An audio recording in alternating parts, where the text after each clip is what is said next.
Hey YouTube, welcome to another episode of Meow! I'm Huples Cat. Let's watch this video and learn how to survive a radiation emergency in your area. So in this video I'm focusing on the rest of your lifespan after the nuclear war. I'm not talking about the first 24 hours or even the first 2 weeks or even the first 3 months. What I'm talking about in this video is stuff you're going to have to do every day of your life for the rest of your life if we're idiotic enough to have a full-scale nuclear war. Spirals out of control and ends up leading indeed to World War III. And this would be a war like no other war, because this would be a nuclear war. I'm going to use Strontium-90 as an example. It's a major byproduct of nuclear explosions from atomic weaponry, and it's also a major byproduct of meltdowns from nuclear power plants when things go really, really wrong. It's also widely used for medical and other applications in industry throughout the planet. If Strontium-90 or another radioactive material is released in and around your area, how are you going to survive? When Strontium-90 is released by a dirty bomb or a nuclear fission explosion or from a nuclear power plant explosion, or all three, it lands on the leaves of plants and trees. And just by doing so, it's absorbed into those organisms. When it gets windy or when it rains, that Strontium-90 washes off the leaves onto the soil, right by the roots, and is then sucked up into the plants and trees. From there it gets into every animal, and you're an animal. We humans probably know enough with luck not to actually get dust on us in the immediate aftermath of a nuclear explosion. But as we'll see, it's much more than that. The major threat for me and for you is an atomic war. The main reason being because if a nuclear plant melts down or as a dirty bomb, if you're not killed in the instant, and you probably won't be, you can actually evacuate to an area that doesn't have much Strontium-90 around. It's going to have more than before the bomb went off or the accident, but it's going to be much, much reduced. Your plan is to evacuate.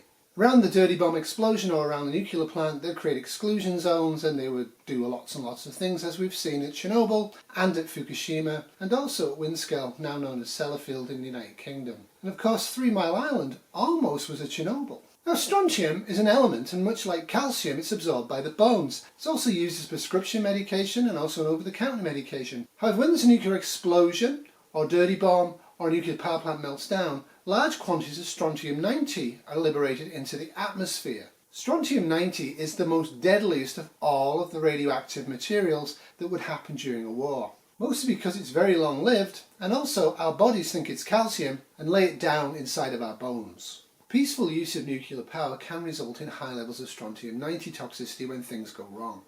Fukushima Central Television was the only news organization to have filmed the explosion of Unit 3.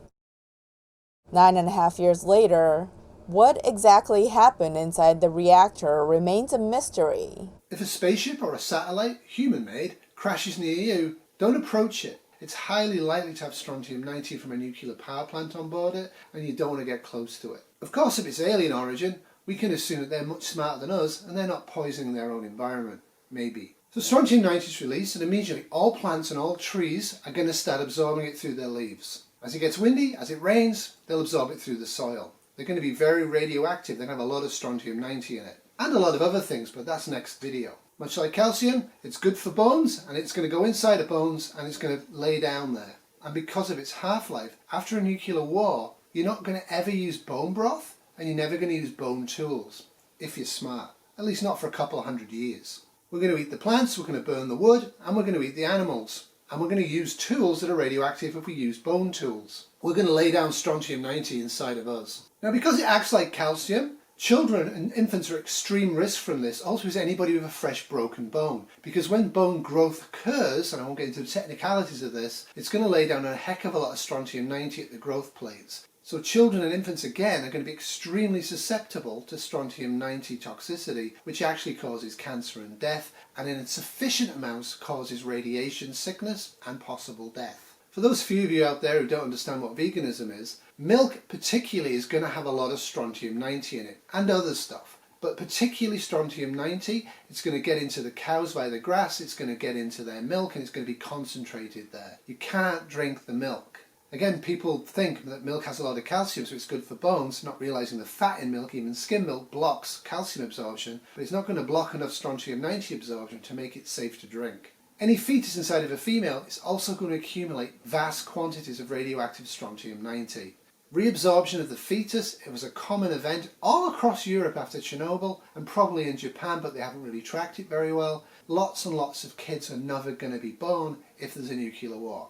Now that may or may not be a good thing, But if it's a nuclear plant meltdown, that's definitely a bad thing. But just knowing a few basic things about strontium-90 toxicity means that you have a better chance of avoiding enough strontium-90 to go inside you from a nuclear power plant or a dirty bomb explosion to protect the fetus and the growing child. Radioactive iodine 131 is released from nuclear meltdowns, dirty bombs, and also from nuclear warfare. After about 3 to 6 months, its half-life means it's no longer radioactive in enough quantities for you to worry about. Quite a simple pill, absolutely essential if you're under the age of 45, and then you will never have to really worry about iodine 131 again. Even the buried stuff in the rubble of the cities will become less and less potent very quickly because of its half-life. Now, strontium-90 is by no means exceptional. In fact, in terms of nuclear radiation, its half-life is actually quite fast. People quote various figures, but after 27 to 29 years, strontium-90 will only have half the amount in the environment that it did when the bombs first went off. Only half. This means for you, strontium-90 is going to remain a potential threat and a killer of you for about 100 to 200 years after a nuclear war. Even more frightening is that strontium-90 breaks down into yttrium-90. Yttrium-90 has a very, very short half-life. After 64 hours, there's hardly any left. This means when strontium-90 decays into yttrium-90, very quickly it's going to decay into stable, non-radioactive zirconium-90. In about 400 to 500 years after nuclear war, it will no longer be a source of stress for you. The problem is, you'll be long dead. The really bad news about yttrium-90, it's much more toxic for the short period it's around than strontium-90, and strontium-90 is very toxic. For those of you who are not chemists, strontium-90 breaks down yttrium-90 immediately. It's just tiny, tiny amounts and it takes a long, long time to do it. So it's not like after 27 years suddenly you have yttrium-90. Yttrium-90 is going to be around the whole time. Strontium-90 is a radioactive isotope of strontium. Normally strontium is not dangerous. It's chemically similar to calcium, and so strontium would easily be absorbed by your body and put into bones. The half-life shows that the threat from strontium-90 is going to affect you throughout your entire lifespan, your children throughout their entire lifespan, and probably your grandchildren throughout their entire lifespan. Except lifespans won't be 70 to 80 years, they'll probably be 15 to 20 years after a nuclear war of significance. Strontium's a reasonably safe element, and it's often used for prescription meds and also over-the-counter medications, and in no way is it related to strontium-90 unless you take that strontium that's safe and expose it to a nuclear fission or fusion event. Now, if you are taking strontium calcium, I would point out to you, it's unclear whether it's safe or not safe. It's unknown. We don't know if it's safe or unsafe. Over-the-counter medications are not necessarily without harm. However, strontium-90 is radioactive, and that makes it especially dangerous because it is absorbed in your body, and it has a half-life of 28.8 years, meaning that radioactivity will decrease by half in almost 29 years. So it stays in your body for a long time and it can cause cancer. As I said, 28.2 years is actually quite a short half-life for a radioactive material that's produced from a nuclear war. And I'm only using strontium-90 to illustrate some points here. The majority of this video is actually focusing on how to prevent any radiation getting inside you, how to prevent internal contamination. Of course, if you have a nuclear war, you're going to have other, probably more pressing issues to deal with than avoiding internal contamination, but just doing a few simple things might be of benefit. So you have an explosion on Wall Street. You're going to have blast damage, probably into the Lower East Side, into the East Village, that far away, and you're going to have fire damage, maybe Upper East Side, maybe even up to Harlem. And that's in New York, where the design and the buildings of New York actually contain things in a great way. If it's a smaller city, a lower city, a city that's more spread out, when we did our study around Rotterdam does not have a lot of skyscrapers, so the blast damage and the impact of the firestorm is much greater. So all of those crazy peoples were right. We've had World War III. It was extremely large. Lots and lots of people have died. However, you survived, and you've survived well into the post-apocalyptic period, and you're not particularly seriously injured, because seriously injured people are going to die without healthcare, and also because of malnutrition, starvation, exposure, and influenza, and everything else that's going to happen based upon a nuclear war scenario. So what are you going to do now? Well, first, some definitions. Contamination and exposure are important terms to understand in a radiation emergency, especially since they may be used differently than during a pandemic. In a radiation emergency, exposure refers to the energy that is released from the radioactive material.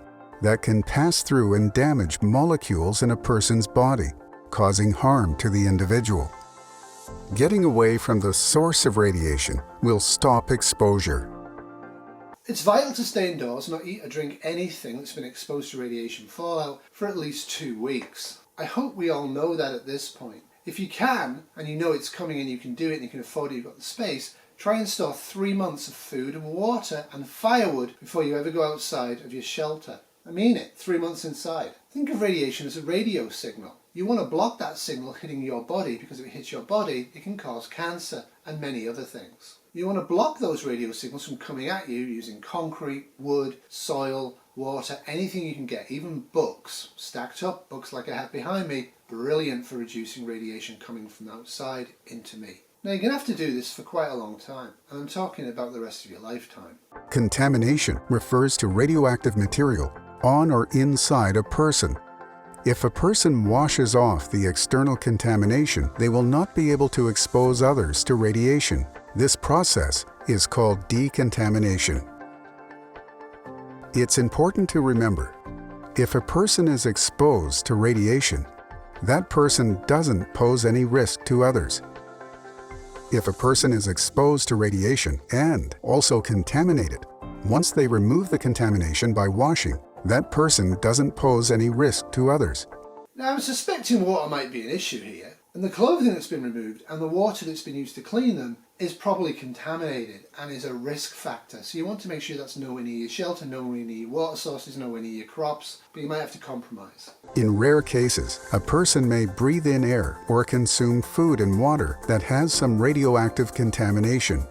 When that happens, it is called internal contamination. Doctors or public health officials may be able to help remove this contamination with special medical treatments. Now, despite the air of certainty and safety a lot of preppers like to tell people, after a nuclear war, we will all be internally contaminated from radiation. We will all have strontium-90 and a whole bunch of other things inside us, and we're probably all going to get radiation sickness of some degree, and we're probably all going to die of cancer. I'm talking about a major... A person with internal contamination poses very little risk of exposing others to radiation. This is both true and not true. It's in a quantum state, if you like, Schrodinger's cat. Their poop and urine is actually contaminated, is actually a risk to you if you handle it or if you store it near to you. In a radiation emergency, the best action to take to protect yourself and your loved ones is to get inside, and stay tuned for important information.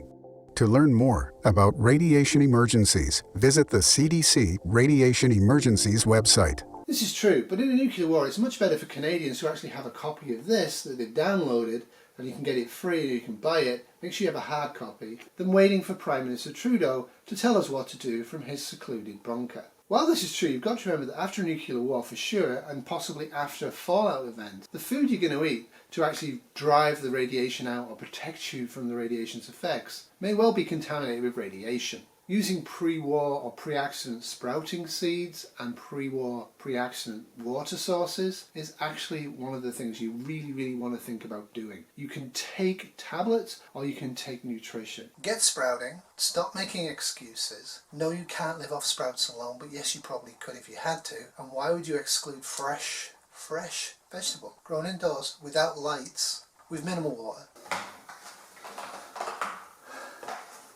Salt. Any salt, any edible salt. And I'm going to put 2 tablespoons of this per litre, so it's going to be 4 of these. Shake it up. So for every 1 litre you want 1 tablespoon of vinegar, 2 tablespoons of salt. However, in a full-on nuclear war, living where I live, I have mushroom bugs. I'm going to have to start taking risks.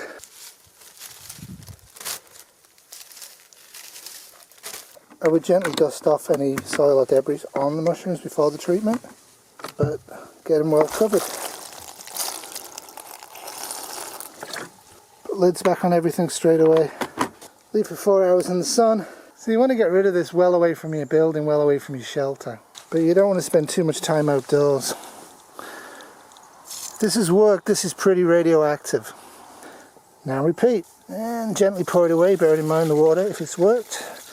With the salt and the vinegar have pulled out a lot of material that's radioactive. Now, after nuclear war, for Strontium-90, you're going to need a full nuclear biological chemical suit on, a noddy suit if you're British, for many, many years after the war, potentially for 100 to 200 years, and if you want to be safe, every single time you go outside of your shelter. I'm assuming that's not possible, nor really desirable. You're going to get internally contaminated. You want to make sure it's as low as possible. You want to avoid inhaling dust for a long, long time after the nuclear war, like for the rest of your life. So you need to wear an N95 mask for the rest of your life when you're outdoors, unless there's absolutely no wind and you're absolutely not going through any rubble and you're absolutely not walking on anything that's going to kick dust up into the air. Tiny protections throughout your lifespan might increase the lifespan.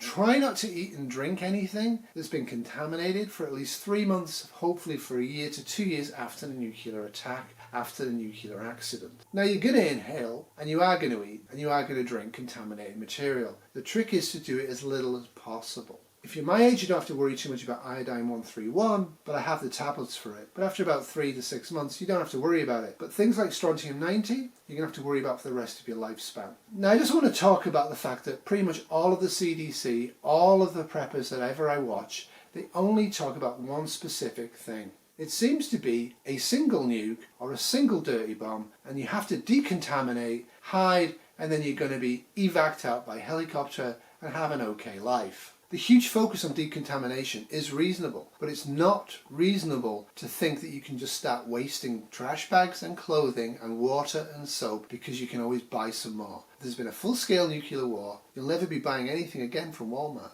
Take off your outer layer of clothing. Depending on how you are dressed, taking off your outer layer of clothing can remove most of the contamination. The less skin you have showing, the less contamination you will have on your body. Be very careful in removing your clothing to prevent radioactive dust from shaking loose. Put the clothing in a plastic bag or other sealable container and put the bag in an out-of-the-way place, away from other people and pets. Wash yourself off. If you can take a shower, take a warm shower and gently wash yourself with lots of soap. Do not scald, scrub, or scratch your skin. Your skin helps protect the inside of your body from radioactive material. Wash your hair with shampoo or soap. Do not use conditioner because it will cause radioactive material to stick to your hair. Keep cuts and abrasions covered when washing to keep from getting radioactive material in open wounds. If you cannot take a shower, wash your hands, face, and parts of your body that were uncovered at a sink or faucet. Use soap and plenty of water. If you do not have access to a sink or faucet, use a moist wipe, clean wet cloth, or a damp paper towel to wipe the parts of your body that were uncovered. Pay special attention to your hands and face. Gently blow your nose, wipe your eyelids, eyelashes, and ears with a moist wipe, clean wet cloth, or a damp paper towel. Put the used wipes, cloth, or towel in a plastic bag or other sealable container and place the bag in an out-of-the-way place, away from other people and pets. Remove every single piece of external layer of clothing you have before you enter your home or your shelter. Everything off. Tap water likely won't be available. Tap water sources may be contaminated during a radiation emergency. If the tap water is contaminated, public health officials may recommend that you drink bottled water instead of tap water. Bottled water might be unavailable for purchase in the event of a nuclear war, and I wouldn't count on the government showing up with trucks full of bottled water and MREs for you if there's been a full-scale nuclear war. Don't think that's going to happen.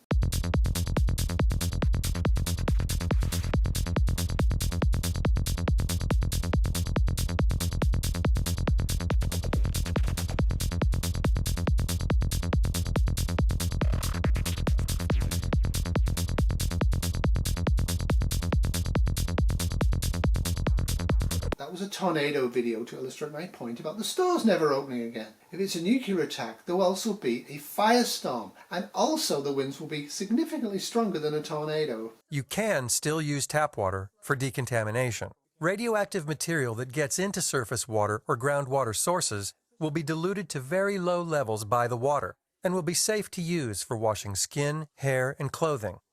Washing with tap water that may be slightly contaminated is better than not washing at all. Now this is true if you have strontium-90 or whatever radiation dust on you. Avoid dust. But if you remember 9/11, the dust is significantly more contaminated if you're close to the attack than is being illustrated in these helpful videos. Now, I wouldn't be happy using tap water unless I know for a fact it comes from a no fallout zone. You may have to, but try not to. The washing here is for the purpose of decontamination, not for hygiene. Don't plan on having a daily shower for hygiene in the event of a nuclear war. Do plan on staying inside for days or weeks and getting progressively more smelly. Do plan on having to restrict the amount of time you spend outdoors to very, very brief periods for weeks to months to years after a full-scale nuclear war. Put on clean clothes. Clothes in a closet or drawer are safe to wear. Realistically, you're not being evacuated out of the contaminated area, so you're going to have to hang all of the clothing separately on coat hangers outdoors to let rain and wind blow the contaminated stuff off them. Because you're going to have to wear stuff again, because I suspect shopping might be limited. But what happens? If you do not have clean clothes, take off your outer layer of clothing, shake or brush off your clothes. You may wish to cover your nose and mouth while you do this to keep from breathing in radioactive material. This video is showing this being done far too fast and very limited in how much clothing they're taking off. Just for good measure, they're far too aggressive brushing the clothing and they're far too close to each other while they're doing that. Wear an N95 every time you go outdoors, and I would suggest you do that for the rest of your life, especially if you're gardening or if you're searching through rubble. And cover up your skin, even if it's hot. You don't actually want to have your skin exposed because dust can get on it and then inside of you. Then you become internally contaminated and your risk of getting cancer has marginally increased. And it's the marginal increase over time that you want to try and avoid post a major nuclear war. You're going to need eye protection, preferably goggles, and you're going to need UV protection for your eyes because of the ozone layer post a major nuclear war. It's going to be very uncomfortable, but you're not going to be going out very much, hopefully. After you have brushed off your clothes, you can put them back on. This part of the video absolutely staggers me. No! Leave them off the ground, hanging in the wind and the rain to decontaminate themselves so you can reuse them. You're going to enter your home or your shelter just wearing your underwear. No shoes, nothing that's been actually externally open to the environment when you're walking around outside. Now, they don't really mention it, but you should actually remove clothing from the head downwards because you don't want to remove clothing here because the dust is going to fall this way. So it's top down. Small kids will need help. Wash yourself first before helping infants, small children, or others who may need assistance. When assisting others, wear waterproof gloves and a dust mask or other material to cover your mouth if you can. Keep cuts and scrapes, both yours and those you are helping, covered when washing to keep radioactive material out of the wound. Wash your hands and face after providing help.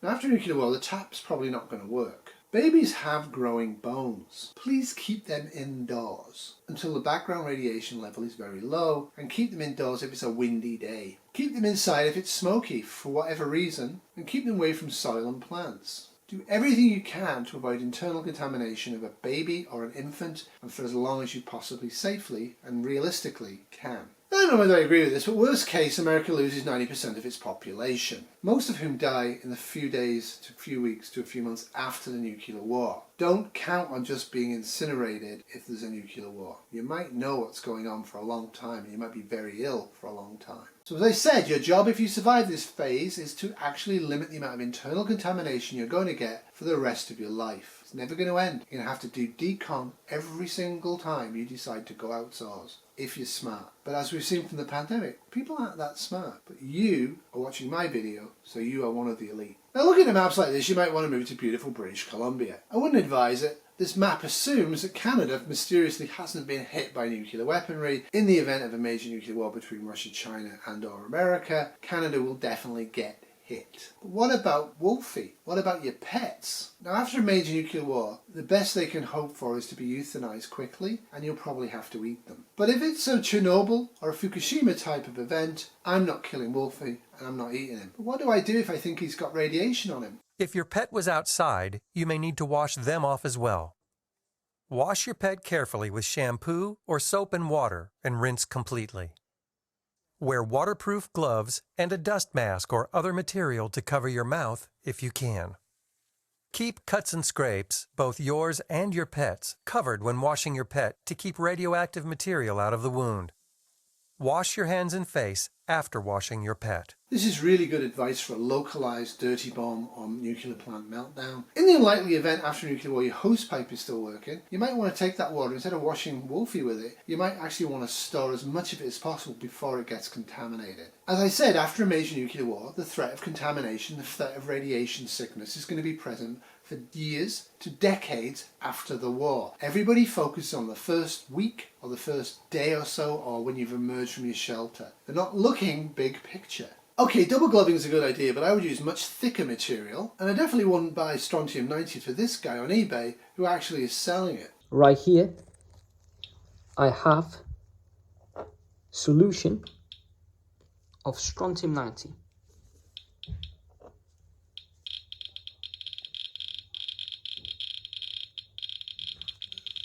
I'm not kidding, he's actually selling Strontium 90 for $50 on eBay, but if he uses that type of material and he handles it the way he's showing in the video, he's going to get cancer quite soon. Radically reuse, radically reduce how you do this in a major nuclear war, because once it is gone, it is likely gone forever as far as you're concerned. Use tepid water if you can, never use hot water, never use cold water. If you have to use cold water, it's much better to do that than using hot water. But in this case, try not to get water into your eyes, ears, nose and little dinkle areas. The whole point of this is to limit as far as you can internal contamination. External contamination is also a big threat to us, which is why you're going to have to be suited up each and every time you leave the house for months to years after a nuclear war. It's going to be uncomfortable, it's going to be unpleasant, and you're going to see a lot of people not doing it after a few weeks to a few months after the nuclear war. Short-term thinking is probably what caused the nuclear war. You're a long-term thinker. In a nuclear war scenario, it's important to know basic chemistry, it's also important to know basic science, and you really need to have a hard copy of this. Cut clothing off if you're treating a victim, but don't treat badly injured people in the event of a nuclear war, even if you love them. They're going to die anyway. The materials and risks you take treating them is best kept for people that might benefit from it.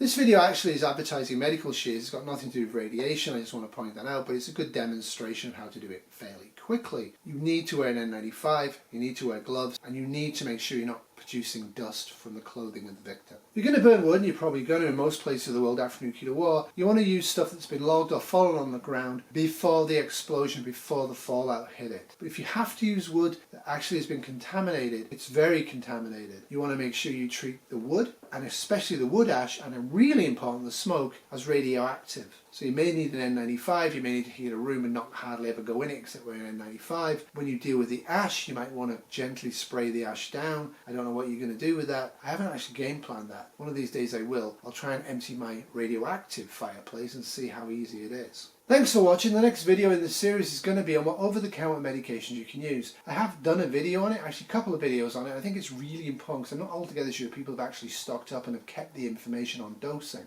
You should by now have pectin in a capsule or a powder form, and you should have a lot of salt. But you do know that table salt has no place in decontamination. In the event of a major nuclear war, you can reduce the amount of internal contamination and external contamination that's going to give you cancer, and give you radiation injuries, and give you radiation sickness, and will kill you. What you do in the initial phase means if you live or die. What you do in the first 3 months after a nuclear war means whether you're going to live or die for more than a year or two. After that, you're still going to have to decontaminate. Thanks for watching. If you enjoyed this, please sub me. It keeps me from glowing in the dark, and have a great day. Doodles! This is a 2023 Wolfie Terrier video production. Wolfie is not planning to be eaten in the event of a nuclear war. Wolfie is planning to eat me.